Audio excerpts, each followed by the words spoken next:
We admitted to God, to ourselves, and to another human being the exact nature of our wrongs. That's step 5 in the program of Alcoholics Anonymous. And since we're in the month of May, the 5th month, today I'll be reading step 5 from the book called 12 Steps and 12 Traditions.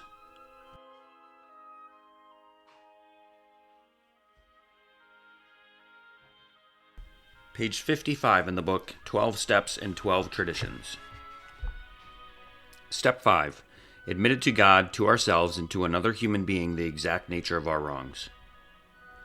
All of AA's 12 steps ask us to go contrary to our natural desires. They all deflate our egos. When it comes to ego deflation, few steps are harder to take than 5.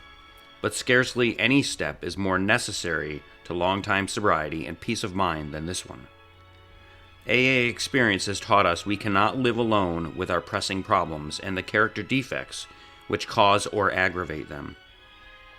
If we have swept the searchlight of step 4 back and forth over our careers, and it has revealed in stark relief those experiences we'd rather not remember, if we have come to know how wrong thinking and action have hurt us and others, then the need to quit living by ourselves with those tormenting ghosts of yesterday gets more urgent than ever.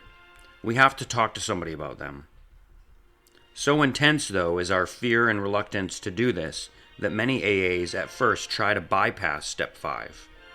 We search for an easier way, which usually consists of the general and fairly painless admission that when drinking we were sometimes bad actors. Then, for good measure, we add dramatic descriptions of that part of our drinking behaviors which our friends probably know about anyhow. But of the things which really bother and burn us, we say nothing. Certain distressing or humiliating memories, we tell ourselves, ought not be shared with anyone. These will remain our secret. Not a soul must ever know. We hope they'll go to the grave with us. Yet if AA's experience means anything at all, this is not only unwise, but it's actually a perilous resolve. Few muddled attitudes have caused us more trouble than holding back on step 5. Some people are unable to stay sober at all.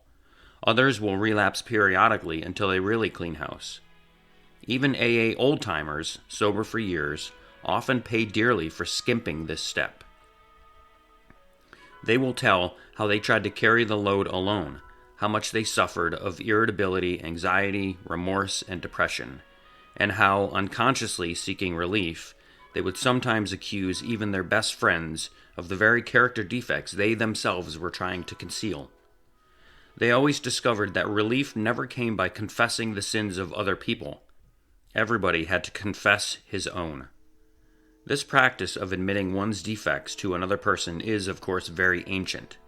It has been validated in every century, and it characterizes the lives of all spiritually centered and truly religious people. But today, religion is by no means the sole advocate of this saving principle. Psychiatrists and psychologists point out the deep need every human being has for practical insight and knowledge of his own personality flaws, and for a discussion of them with an understanding and trustworthy person. So far as alcoholics are concerned, AA would go even further. Most of us would declare that without a fearless admission of our defects to another human being, we could not stay sober. It seems plain that the grace of God will not enter to expel our destructive obsessions until we are willing to try this. What are we likely to receive from step 5? For one thing, we shall get rid of that terrible sense of isolation we've always had. Almost without exception, alcoholics are tortured by loneliness. Even before our drinking got bad and people began to cut us off, nearly all of us suffered that feeling that we didn't quite belong. Either we were shy and dared not draw near others, or we were apt to be noisy good fellows craving attention and companionship, but never getting it, at least to our way of thinking. There was always that mysterious barrier we could neither surmount nor understand. It was as if we were actors on a stage, suddenly realizing that we did not know a single line of our parts. That's one reason we loved alcohol too well. It did let us act extemporaneously, but even Bacchus boomeranged on us. We were finally struck down and left in terrified loneliness.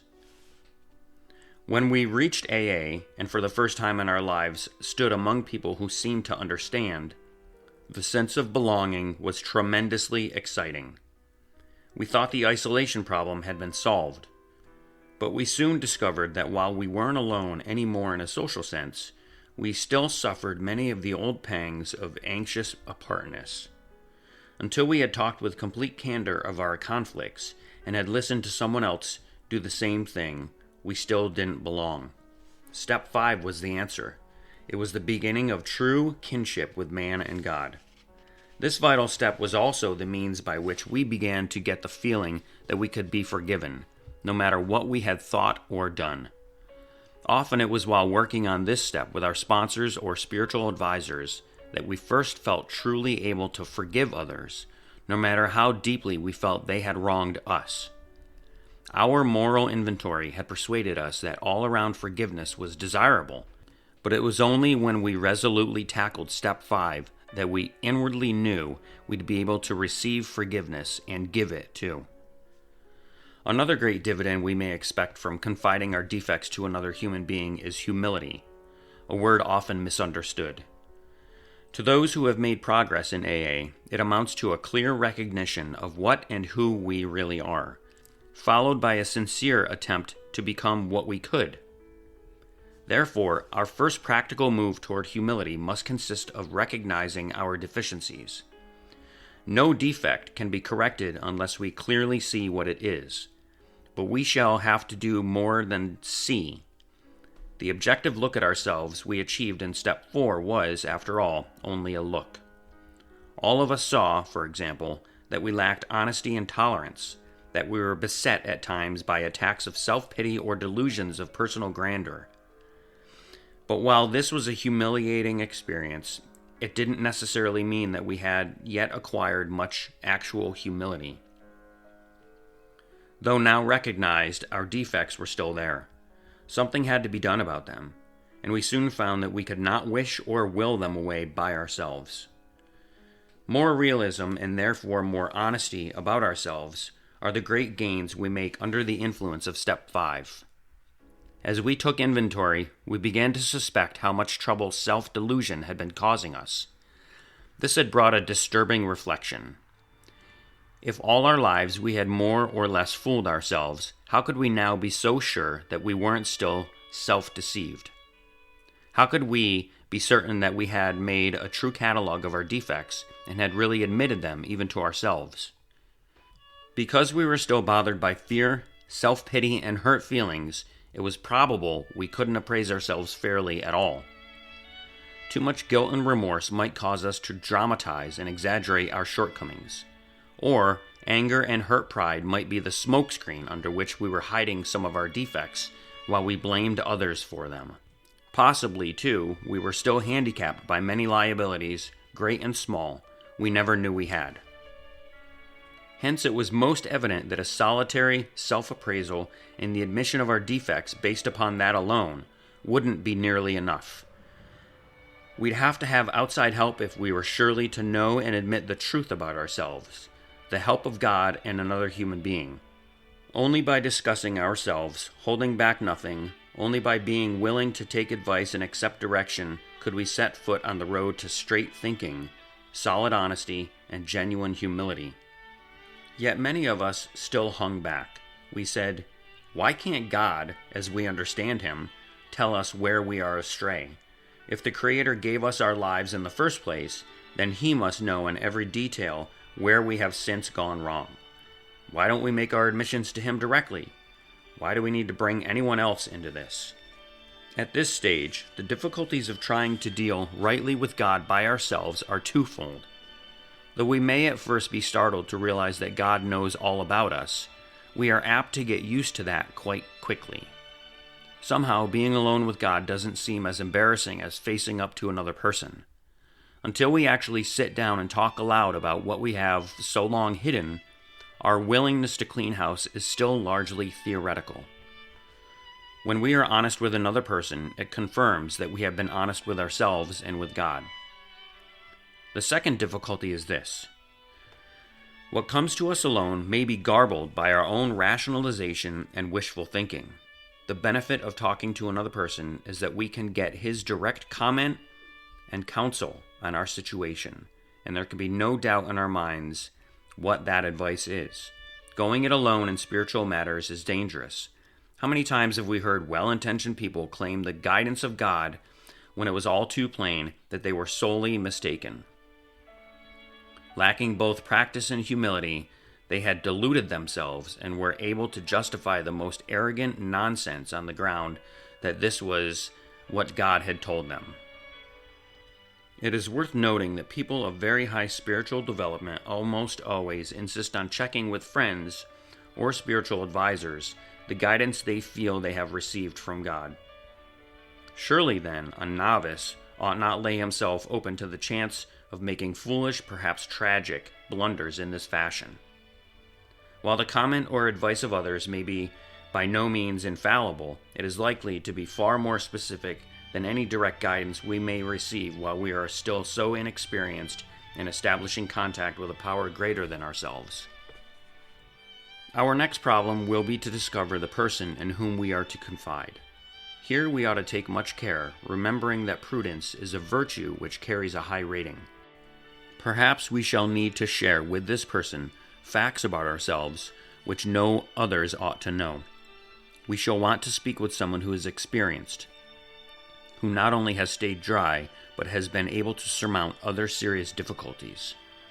Difficulties, perhaps, like our own. This person may turn out to be one's sponsor, but not necessarily so. If you have developed a high confidence in him, and his temperament and problems are close to your own, then such a choice will be good. Besides, your sponsor already has the advantage of knowing something about your case. Perhaps, though, your relation to him is such that you would care to reveal only a part of your story. If this is the situation, by all means do so, for you ought to make a beginning as soon as you can. It may turn out, however, that you'll choose someone else for the more difficult and deeper revelations. This individual may be entirely outside of AA. For example, your clergyman or your doctor. For some of us, a complete stranger may prove the best bet. The real tests of the situation are your own willingness to confide and your full confidence in the one with whom you share your first accurate self-survey. Even when you've found that person, it frequently takes great resolution to approach him or her. No one ought to say the AA program requires no willpower. Here is one place you may require all you've got. Happily, though, the chances are that you will be in for a very pleasant surprise. When your mission is carefully explained, and it is seen by the recipient of your confidence how helpful he can really be, the conversation will start easily and will soon become eager. Before long, your listener may well tell a story or two about himself, which will place you even more at ease. Provided you hold nothing back, your sense of relief will mount from minute to minute. The dammed-up emotions of years break out of their confinement and miraculously vanish as soon as they are exposed. As the pain subsides, a healing tranquility takes its place. And when humility and serenity are so combined, something else of great moment is apt to occur. Many in AA, once agnostic or atheist, tell us that it was during this stage of Step 5 that he first actually felt the presence of God. And even those who had faith already often become conscious of God as they never were before. This feeling of being at one with God and man, this emerging from isolation through the open and honest sharing of our terrible burden of guilt, brings us to a resting place where we may prepare ourselves for the following steps toward a full and meaningful sobriety. That's Step 5 out of the 12 and 12. Thanks for listening, and I hope you have a great day.